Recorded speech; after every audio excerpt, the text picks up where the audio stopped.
What's up guys, Blade Master here with a very interesting battle in Total War Warhammer. This is fought in the Beastmen DLC or after the patch and after the Beastmen DLC has been released. I have taken of course the Beastmen. I really like the faction so far.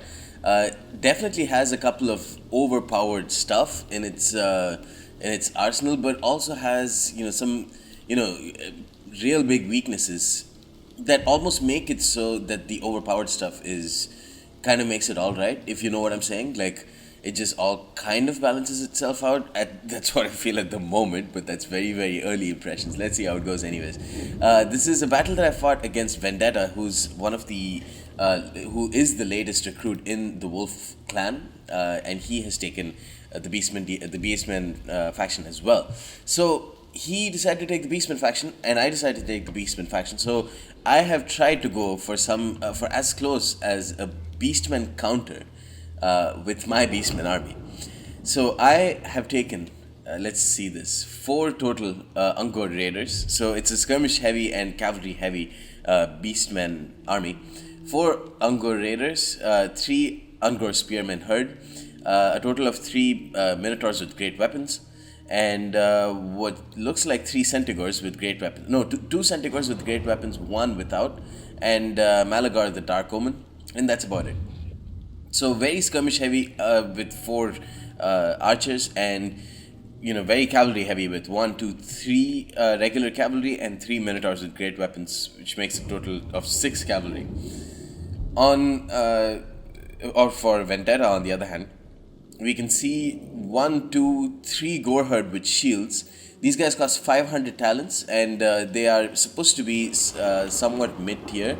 They are basically the 3rd best infantry unit for the Beastmen, because above them comes the Goreherd, which quizzically enough have no shields, and they cost 100 talents more or 100 gold more. And finally come the Bestigor herd, which I believe he's brought some as well. So, okay, let's try and take a closer look, if we can go and tab out. We've got Goreherd with shields, 1, 2, 3, and 4 of them, it looks like. 5 Goreherd with shields. So, much better infantry component. You can see I've got a Centaurs with throwing axes as well, which is trying to fire into the Minotaurs with great weapons. He's got 2 Bestigor herd, Kazrak the One Eye, and 2 Razor Goreherd, and another Goreherd with shields with another Minotaur. So it looks like a total of 2 Minotaurs and 2 Razor Goreherd, and then finally he's got a couple of Chaos Warhounds as well on my side. We're fighting in one of the new maps for multiplayer, which looks really cool. I forget what it's called though.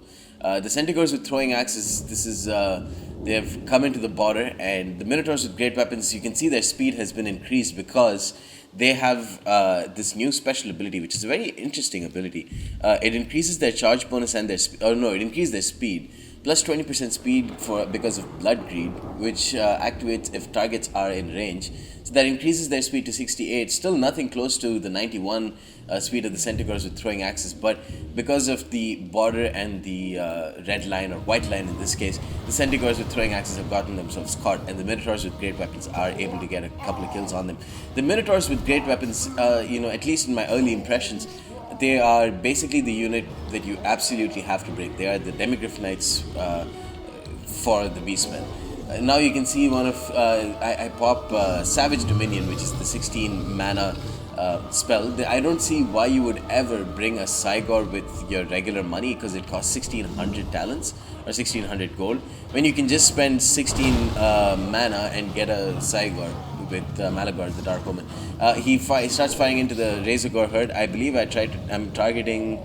Oh yeah, I'm targeting the Razor Gore herd. I thought these guys were the Minotaurs with great weapons. Yes, retarded.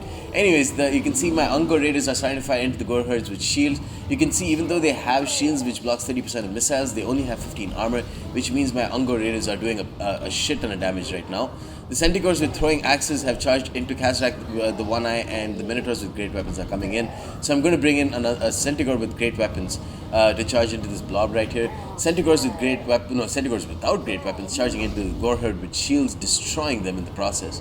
And now I'm pulling back my Ungor raiders, and I'm also popping in Devolve Upgraded, which is just this incredibly OP AoE effect, Fate of Buna. It hits like 2 or 3 units like a Mack truck.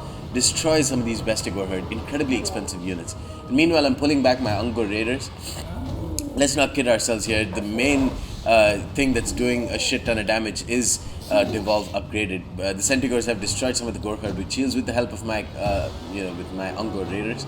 Now his Minotaurs with great weapons are clashed against my Minotaurs with great weapons, but I'm bringing in an Ungor Spearman herd as well, and Ungor Raiders are shooting in from the flanks. Meanwhile, the the Goreherd with shield are engaged with my Ungor Spearman herd. Meanwhile, my Minotaurs with great weapons cleaving through some of the Chaos Warhounds while they try and destroy some of my Ungor Raiders. The Cygor has gotten 30 kills so far, and Kazrak the One Eye should be able to do a lot of damage here against my units. Centigors with throwing axes and Centigors without fighting up against Razor Goreherd. These are interesting units, the Razor Goreherd and the Centigors. I'm going to show you guys a video which compares the Centigors versus the Razor Goreherd against infantry, because they cost the same amount of talents, and the Razor Gore are much lower in terms of number. You can see he's got Minotaurs with great weapons at full strength. That's all the way back there. There's a lot of pandemonium going on in the game right now. The Razor Gore herd very damaged. The Ungor Spearman herd with the anti-large component should be able to do a lot of damage against the Razor Gore herd. The Minotaurs with great weapons going to be able to destroy the Gore herd with shields though. Yeah, the Minotaurs with great weapons, they are just so absolutely deadly against man or cavalry, because you can see they have insane amount of armor penetration. They've got weapon strength of just epic proportions. Look at the armor piercing on this shit. 76 armor piercing, and then they have a 24 bonus versus large too. So they slaughter basically every cavalry. And if they don't work, you can use Devolve upgraded, which costs I think like 16 mana, and just it completely smashes like 5 or 6 units as long as they're bunched up. You can see that by all of these units routing, they were all bunched up against 1 or 2 of my units, and then I dropped another Devolve upgraded, and it just cleaved through all of them. The Minotaurs with great weapons now just getting into the thick of things. Kazrak the One Eye has gotten a lot of kills, like 42 kills for him. The Cygor, the Olympic gold medalist rock thrower, is just trying to snipe off the Minotaurs with great weapons as they wake up from their slumber and decide to get into the thick of things. My Ungor Raiders now firing into the Gore herd with shields, and they're going to be firing in from all distances. So, or from all angles. The Gore herd with shields with their crappy, pitiful shields, not going to do too much, but they get into combat with my Ungor Raiders. I decided to pull them out and bring in my full strength Ungor Spearman herd. Kazrak the One Eye is just about ready to rout, and it looks like the oh my god, that poor Minotaur. It looks like I'm about to take this victory. It was a weird army, but I think it was pretty effective. It's a fun army to try out at the very least.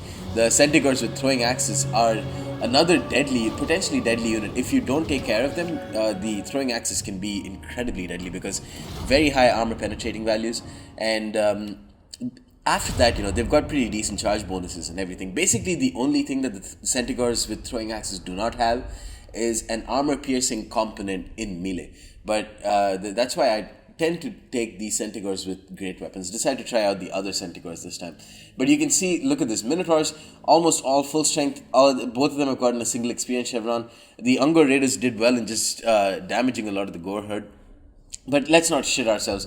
This game was basically won because of two types of units. The Minotaurs with great weapons, and then one type of unit, the Minotaurs with great weapons, and one type of spell, which is Devolve. With Malagor the Dark Omen, I basically just brought 2 spells.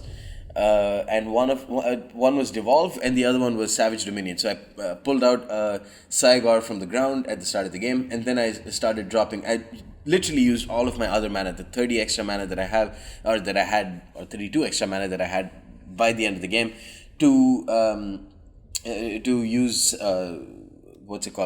Devolve upgraded twice. So if you guys want, I can just show you guys a little bit of a closer, in-depth look at what the build was, if I can. In any case, at the very least, what I'll do is I'll show you guys what type of Malagor did I bring. This is usually the pick that I try to go for. It's the easiest Malagor that you can field, because it's got Unholy Power, and I don't even want to bring Arcane Conduit for 142 extra, because I'm spending extra gold for something that I can already have for just 70. And this one, unlike this one, Unholy Power, unlike Arcane Conduit, does not need you to activate it, so that's a bit less micro for you. In terms of spells, I do not like Wild Tide. It's a pretty shit spell. Uh, I've used it a couple of times, 2 or 3 times, and it hasn't really done much. Especially when you can bring Devolve instead. Devolve, as you can see, even now it affects a lot of enemies, but it, unupgraded, I don't think it's all that good. I feel that if you use the unupgraded version, the high chance that the opponent will resist damage, that thing is there's a seriously high chance. But if you use it, it doesn't say it this way. It doesn't say it over here.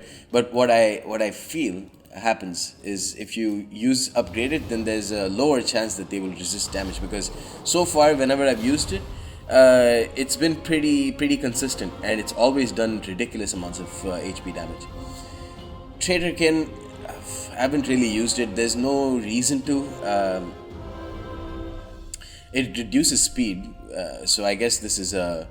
I don't know. I haven't tried it yet. I don't know why I haven't tried it. I mean, I can see that Devolve is clearly such an incredibly strong ability. So at this point, I'm just like, why do I spend extra money? Just save up all the money that I need. Brace Cream is a breath spell. I've tried it once, didn't really work very well. Probably is a decent enough spell, but if you're trying to go for a completely cost-effective Malagor, I wouldn't really pick it. Because, let's be honest, the situations where you find Malagor at the correct place, with just picture perfect enemy army in one line, and they're just chilling, they're waiting for you to cast that spell, that's never gonna happen. At least not for me. I don't have the micro to do that, so I'm not going to pick it. That's the perfect thing about the new patch. Anyways, Mantle of Gorok causes damage to combatants, and chance that the damage will be resisted. It just costs so much.